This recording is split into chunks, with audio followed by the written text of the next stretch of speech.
Okay, 10 minutes.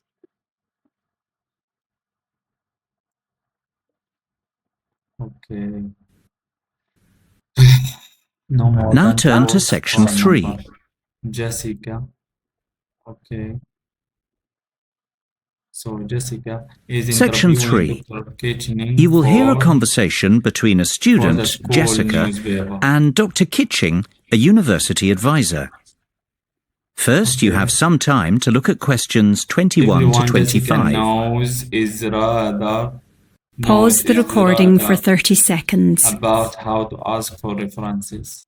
Now listen Okay. carefully and answer Jessica. questions 21 to 25. Permission to... Hello, Dr. Kitching. My name's Jessica. I work for the student newspaper. I called you last week to ask if I could interview you for an article about how to ask for references. Oh, yes, I remember. Come in, have a seat. Thank you. About how to... Hello, Dr. Kitching. To 25. Pause the recording for 30 seconds. Now listen carefully and answer questions 21 to 25. Hello, Dr. Kitching. My name's Jessica. I work for the student newspaper. I called you last week to ask if I could interview you for an article about how to ask for references.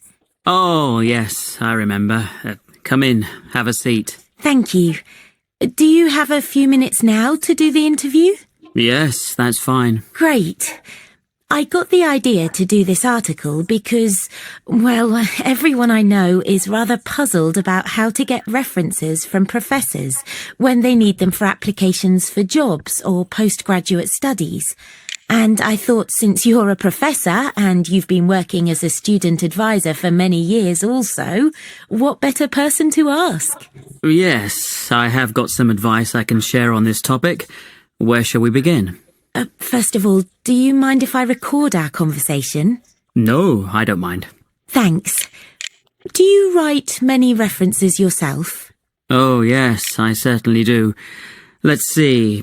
It's variable, of course, but I'd say I average at least 50 per year. My goodness, that's nearly 5 per month. It's more than 1 per week. Yes, it's a lot. And of course, most of the requests are made in the spring or early summer, when students are starting to think seriously about where they'll be heading after they graduate in June. Do most professors do so many? Yes, it's part of the job. Of course, because I'm an advisor, students probably feel like I know them rather better than some professors, so I probably get a few more than I would otherwise. Okay. Before you hear the rest of the conversation, you have some time to look at questions 26 to 30.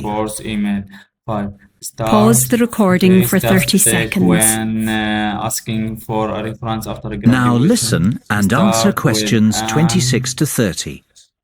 Message meeting from... All right, so what do we students need to know in terms of asking for references or letters of recommendation? It's incredibly daunting, actually, particularly since we have such large classes. I'm not sure if my professors even know who I am. Yes, that's probably the biggest issue students face in getting references. You will invariably have to contact former professors, even if you have never spoken to them outside of class. Following on this, if I were giving a first-year student advice, I would say to make sure you've had contact with several professors outside of class so you won't be a stranger. All it takes is visiting during office hours, even if it's just to say, "Hello, I'm enjoying your lectures." But what if we didn't do that? Then you'll just have to contact your professor anyway. Make a telephone call. Tell him or her who you are and what classes you attended, this sort of thing. Remember, for your professor, recalling an average student out of hundreds and hundreds isn't easy. So tell him or her what course you took and what semester and year it was. Include what grade you got and anything memorable. Perhaps you spilled your coffee. Though at the time it wasn't funny, it might be enough for Professor Brown to remember you and it won't shed any negative light on you. It was an accident. Or perhaps, although you never spoke outside of class, you went up and asked a question that was a great one. Any information you can give to identify yourself is going to help you out. Should I visit Professor Brown in person?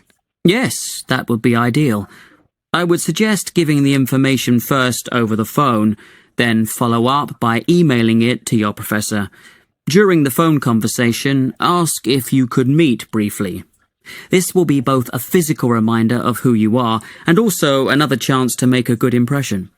Isn't it very difficult to write references for all these students you've never spoken to or really even met? Yes. For example, I was recently called by a student from 20 years ago. He lived in another country. I really didn't recall him. He told me a little about himself, and I looked back at his records. I told him that all I could do was verify that he was in my class, that he showed up for all the classes, and that he received a 3.4 in my class. Sometimes I'm very surprised that students who did very poorly in my class ask me for a reference. What do you do in that case? Give a poor reference? I, like most professors I know, never say anything negative about the student. However, it is what is unsaid that can say it all. So you really want to make sure you're remembered in a positive way and have left a good impression. OK, thanks very much for all this information. The story should come out in our next printing, so if you're interested, I'll drop one copy over to you. I'll be looking forward to seeing it. That is the end of section 3. You now have half a minute to check your answers. Okay. So Pause the recording for 30 seconds. An article for the school newspaper. Puzzled is rather puzzled about how to ask for a refund. Permission to record their conversation. The more than 50 a year of requests are in the spring or early summer when students start thinking about their future. Start with the telephone call. Say what information